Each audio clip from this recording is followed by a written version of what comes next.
today we're gonna go over just 10 things that we think would be good to know. It was our first time here in Sayulita. We spent today's day 4.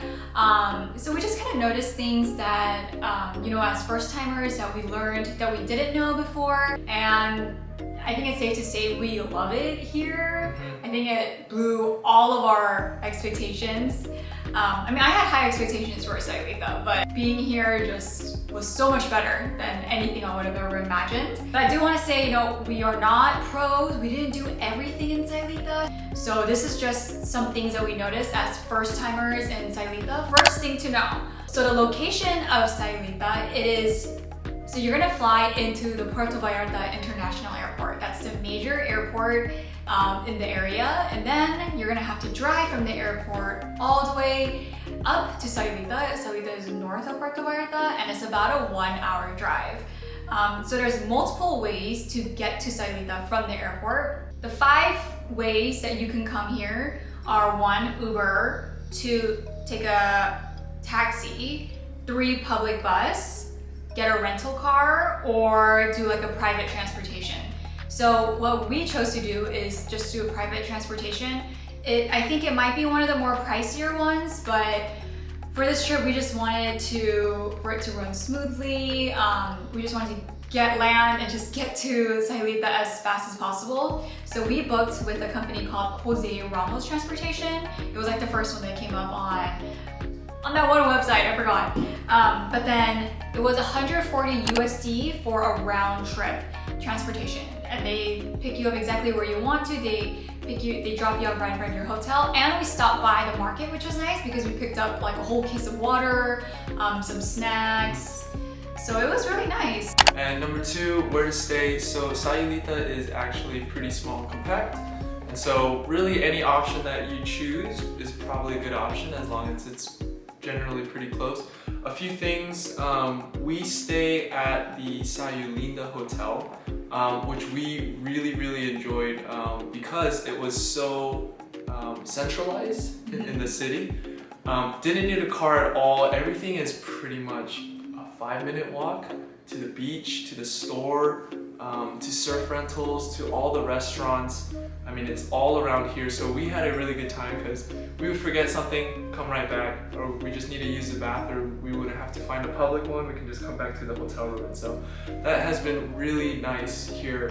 So the only thing about staying in town is that it is a little louder. This little town doesn't sleep until like 1 or 2 a.m. every night, even on weekdays, because we're here from a Tuesday to a Friday, and it's currently May right now.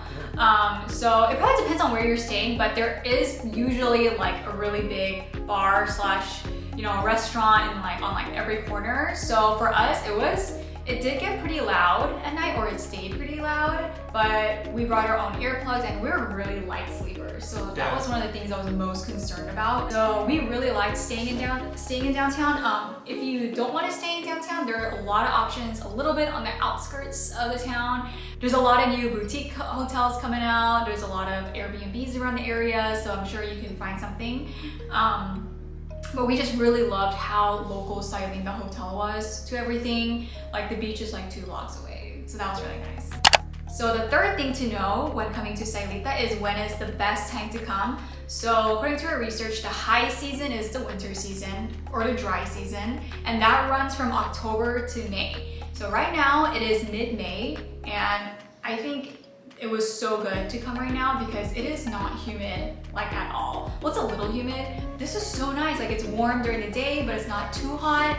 And at night you can walk around and there's like no issues. It's like a 5-degree difference from like the lowest point of the day and the highest point of the day. Yeah. So. But it was really nice. Like you don't feel sticky and gross every time you step out. And so I think May was really nice. So tip number 4, bring a little more cash than expected. And when I say cash, pesos. So places like Cabo and Cancun, you can start changing out interchangeably using your USD and pesos. In Sayulita, they really prefer pesos, and pesos goes a lot farther than any type of currency. So it seemed like most of the restaurants only take pesos. But if you're booking like tours and like stuff like that, like bigger stuff, did find that they usually do take card, but it's definitely for eating. It's like cash only, pesos only. There's like signs everywhere for that too. The fifth thing to know about Sayulita is that it is very, very, very small. I know Tyler touched on this, but you basically do not need a car rental here. We wouldn't even recommend it because driving here is insane because they're like one-way streets, they're narrow, it's cobblestone, and there's like motorcyclists going around everywhere. There's dogs there's bicyclists, like pedestrians just crossing everywhere. It's so hectic.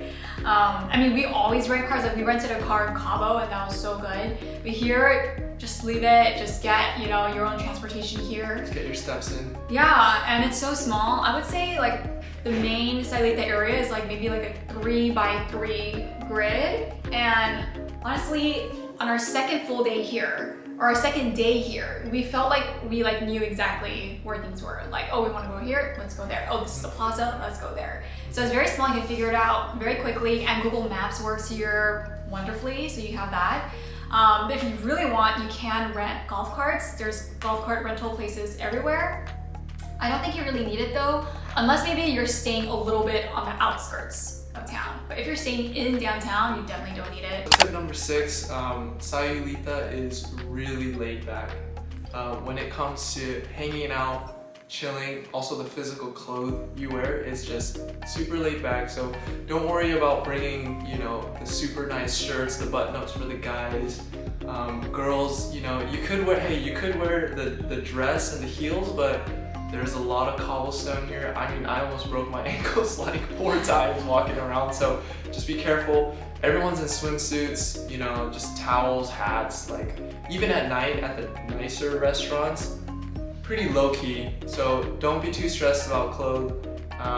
Everything's laid back and chill. Tip number 7, so safety. So this is a huge thing for me, and I was actually mildly impressed, and it exceeded my expectations. And when you're here, even at, you know, middle of the night, you have families, you have kids, you have a lot of tourists walking around. You have people that look like tourists but are locals that, you know, speak English really well too. But yeah, there was no incident where we felt unsafe, where it was a little bit sketchy.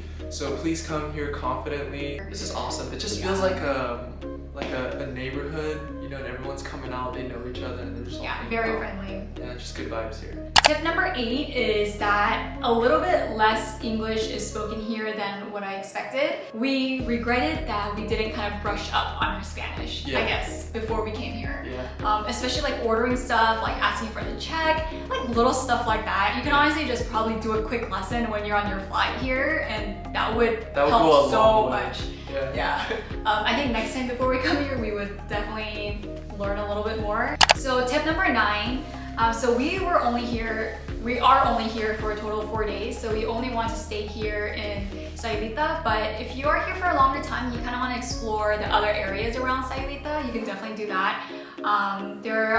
The most popular options that I've seen is, of course, taking a day trip to Puerto Vallarta, which is where the airport is. That's the bigger city. The vibes are similar, but not as, you know, boho as Sayulita. But Puerto Vallarta is an option, and there's taxis everywhere here that could take you to wherever you want to go.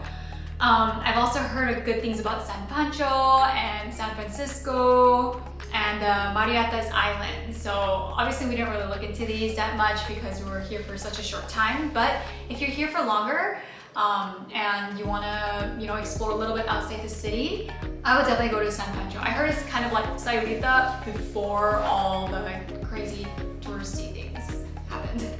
Tip number 10, so surfing. So this is one of the main reasons why we came to Sayulita. Quick story short, or long story short, Sayulita is a great place to surf. So we surfed at 2 beaches here. We surfed at the main Sayulita beach, and then we surfed at a place called La Lancha.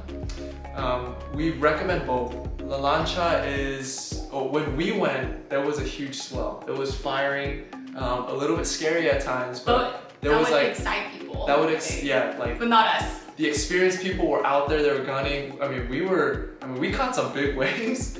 and it definitely tested our skills, but La Lancha is not as crowded. Going to La Lancha, there's a lot of people that, you know, will take you there. So a lot of these surf shops will have trips that go out to La Lancha.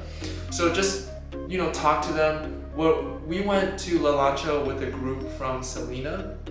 There was a guy named Kevin that was manning the booth. And really it was so informal. Like, it was so cheap to get 2 boards.